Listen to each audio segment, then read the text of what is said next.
नमस्कार, मैं हूं गायत्री और आप देख रहे हैं यूके न्यूज एक्सप्रेस। इस सुपरफास्ट बुलेटिन में आपको मिलती है पहाड़ की हर अहम खबर, दिन भर का पूरा अपडेट। तो चलिए निकलते हैं खबरों के सफर पर और जल्दी से जान लेते हैं दिन भर की सारी बड़ी खबरें।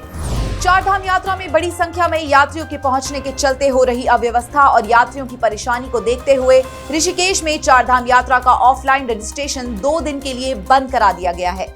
ऋषिकेश सेंटर में अब 16 मई तक रजिस्ट्रेशन नहीं होंगे। सेंटर पर पुलिस बल की तैनाती कर दी गई है, लेकिन जानकारी के अभाव में रजिस्ट्रेशन कराने के लिए बड़ी संख्या में यात्री अब भी यहां पहुंच रहे हैं। यहां आ रहे यात्रियों ने ट्रांजिट कैंप में भी सुविधाओं न होने का आरोप लगाया है। चारधाम दर्शन को आ रहे तीर्थयात्रियों को जगह जगह रोके जाने और भारी परेशानी को लेकर गुस्सा अब सड़कों पर फूटने लगा है। जिला प्रशासन,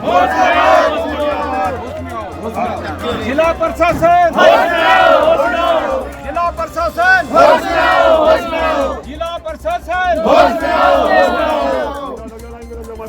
यमुना घाटी के होटल एसोसिएशन और यात्रा से जुड़े कारोबारियों ने शासन प्रशासन के खिलाफ विरोध प्रदर्शन किया।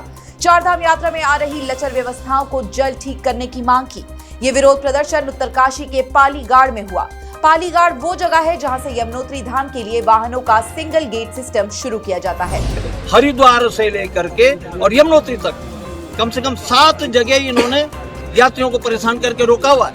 पहला अवरोध होता है कटा पत्थर में, दूसरा नैनबाग में, तीसरा डामटा में, चौथा नौगांव में, पांचवा बड़कोट में, छठा खरादी में, सातवां पालीगाड़ में। और ये 7 अवरोध, 7 जगह जो व्यक्ति अगर आधे घंटे के हिसाब से भी रुका तो पूरा दिन तो उसका यही चला गया।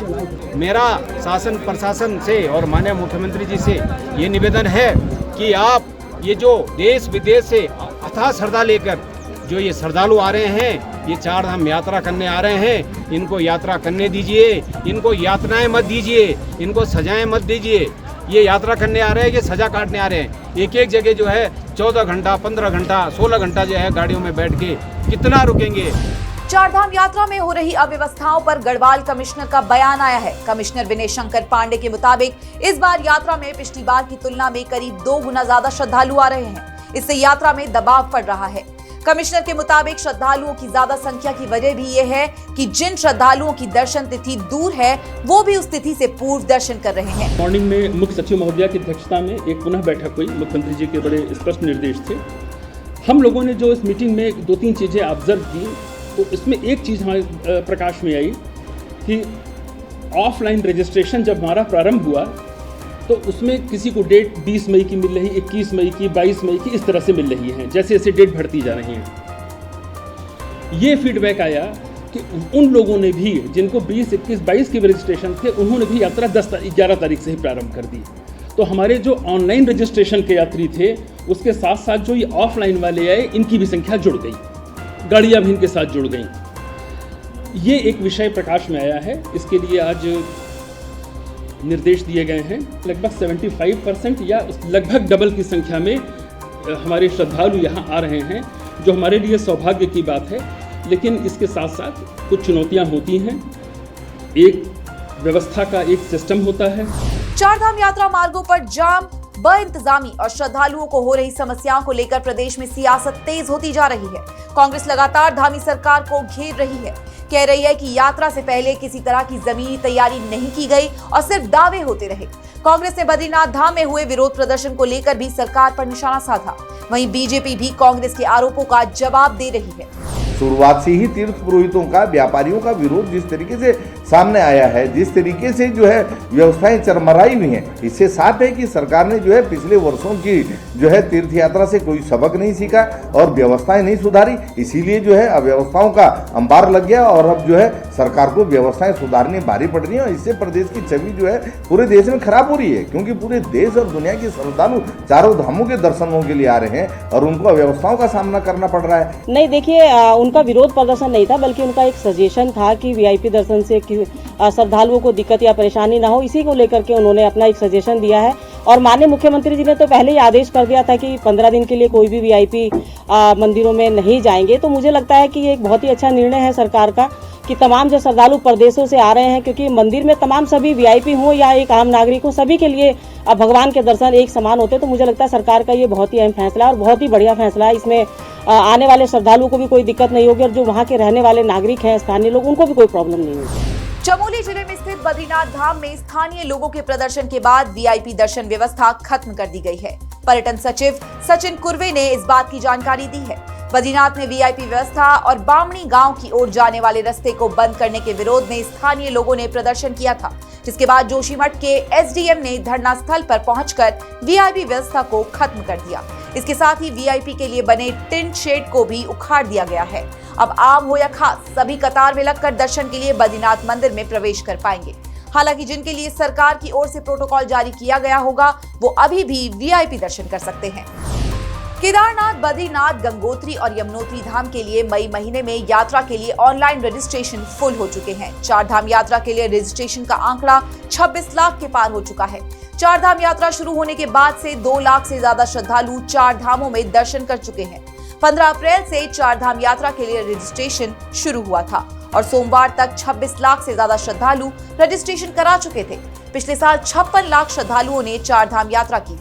4 धाम यात्रा रूट पर हुए बड़े सड़क हादसे में बाल बाल बची कई यात्रियों की जान। हादसा गंगोत्री धाम मार्ग पर सोनगाड़ के पास हुआ। गुजरात के अहमदाबाद शहर के 18 श्रद्धालु 4 धाम यात्रा पर गंगोत्री धाम आए थे। यहाँ उनकी ट्रैवलर का अचानक से सोनगाड़ के पास ब्रेक फेल हो गया। ट्रैवलर बेकाबू होकर सड़क पर ही पलट गया। गाड़ी में सवार 18 लोगों में 8 को मामूली चोटें आई हैं। सभी को भटवाड़ी के अस्पताल में प्राथमिक उपचार के लिए भेजा गया है। बद्रीनाथ हाईवे पर हुआ बड़ा हादसा। जोशीमठ से आगे पेगा पुल के पास एक जेसीबी मशीन बेकाबू होकर अलकनंदा नदी में गिर गई। इस हादसे में जेसीबी चालक की मौत हो गई। बताया जा रहा है कि जब हादसा हुआ तो जेसीबी पर चालक के साथ 4 लोग सवार थे, जो जेसीबी के बेकाबू होते ही कूद गए। इस वजह से उनकी जान बच गई, लेकिन ड्राइवर नहीं निकल पाया और उसे अपनी जान गंवानी पड़ी। बाद में नदी के किनारे जेसीबी ड्राइवर का शव बरामद किया गया। उत्तरकाशी में मां गंगा के शीतकालीन प्रवास मुखवा मार्कंडेयपुरी में गंगा सप्तमी भव्य तरीके से मनाई गई। मां गंगा के जन्म दिवस पर लोगों ने लोक सांस्कृतिक कार्यक्रम का आयोजन किया। स्कूली छात्र छात्राएं भी इसमें शामिल हुई। लोगों ने कीर्तन भजन गाए और पूजा पाठ के बाद मां गंगा की आरती की। दीपदान भी किया गया। इस साल गंगा सप्तमी के समारोह में पर्यटन विभाग भी मौजूद रहा। मसूरी के एक निजी स्कूल में तेंदुए के आने से हड़कंप मच गया। घटना मसूरी बारलोगंज क्षेत्र की है। यहाँ के निजी स्कूल परिसर में तेंदुए को चहलकदमी करते हुए देखा गया। स्थानीय लोगों ने वन विभाग को इस संबंध में सूचना दी, जिसके बाद वन विभाग की टीम मौके पर पहुंची और तेंदुए को ढूंढने में जुट गई। तेंदुए को पकड़ने के लिए वन विभाग की टीम ने स्कूल परिसर में पिंजरे भी लगा दिए हैं। स्कूल के आसपास के क्षेत्र में अलर्ट जारी कर दिया गया है। वहीं स्कूल प्रशासन ने भी रात के वक्त छात्र छात्राओं को अपने स्टाफ को बाहर ना निकलने की हिदायत दी है। पौड़ी में जंगलों की आग की घटनाओं से लोगों को नई मुसीबत का सामना करना पड़ रहा है। यहाँ लोगों को अब शवदाह संस्कार तक के लिए जलौनी लकड़ी नहीं मिल पा रही है। उत्तराखंड वन विकास निगम के शवदाह संस्कार के लिए बनाए गए जलौनी लकड़ी टाल खाली हो चुके हैं।